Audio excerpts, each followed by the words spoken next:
Hop o'rtoqlar, Nozima masalasi bo'yicha menga kuniga 40 mingta, 30 mingtalab odam yozishyapti. Nimaga hal bo'lmayapti? Nimaga olib borib qamab qo'yishmayapti? Nimaga to'xtab qoldingiz deb. Bitta narsani bilinglar, men Koreyadagi prokuror emasman, Koreyadagi sudya emasman. Buni olib borib yopib qo'yadigan, qamab qo'yadigan. Men o'zimni sohamdan kelib chiqib, jurnalistlik sohamdan kelib chiqib, professional darajada men hamma dalillarni yig'dim. Fan nazariyasi bo'yicha ham o'rgandim. Hamma narsani dalil isboti bilan, inkor qilib bo'lmaydigan isboti bilan olib kelib qo'ydim.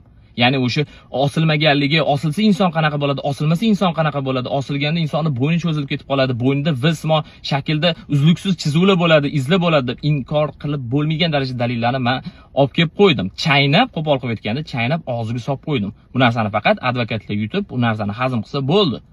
Men bu yerda o'zim hamma ishimni cho'tga qilib qo'yganman. Prosta iltimos ozgina sabrli bo'laylik. Bitta narsani bilinglar, men yana qaytaraman, men Koreyadagi prokuror yoki sudya emasman, uni olib borib yopib qo'yadigan. Bu bo'yicha qonun bor. Hamma narsani men dalil isboti bilan keltirib qo'ydim. Iltimos, mana shu narsaga ozgina e'tiborli bo'laylik, ozgina bu yerda sabr qilish kerak. Bu yerda qotillik bo'lgan. Hammaga assalomu alaykum, hurmatli kuzatuvchilar. Barchamizga ma'lum, Nozimaning masalasi bo'yicha jurnalistik surishtiruvlarimizni olib boryapmiz, maksimal darajada harakat qilyapmiz, barcha dalillarni to'plaganmiz, xabaringiz bor, advokatlar yo'llangan. Bugun o'sha advokatimiz shaxsan o'zlari chiqish qiladilar va yana bugun muhim narsani eslatib o'tmoqchiman. Xabaringlar bor, bu mavzu bo'yicha nafaqat O'zbekiston, balkimda Qirg'iziston, Qozog'iston, Tojikiston, Rossiya va hattoki Turkiyadan ham kuzatib turishibdi.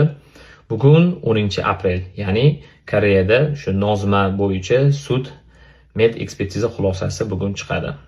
To'g'ri, bizda savollar juda ham ko'p.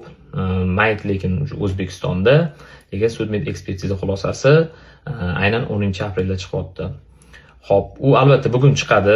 Bizlarni kuzatishda davom etinglar. Bu narsa chiqqandan keyin albatta hammasini o'rganib, tarjima qilib, bugun aynan mana shu Detektiv.uz kanaliga joylaymiz. Bizlarni kuzatishda davom eting.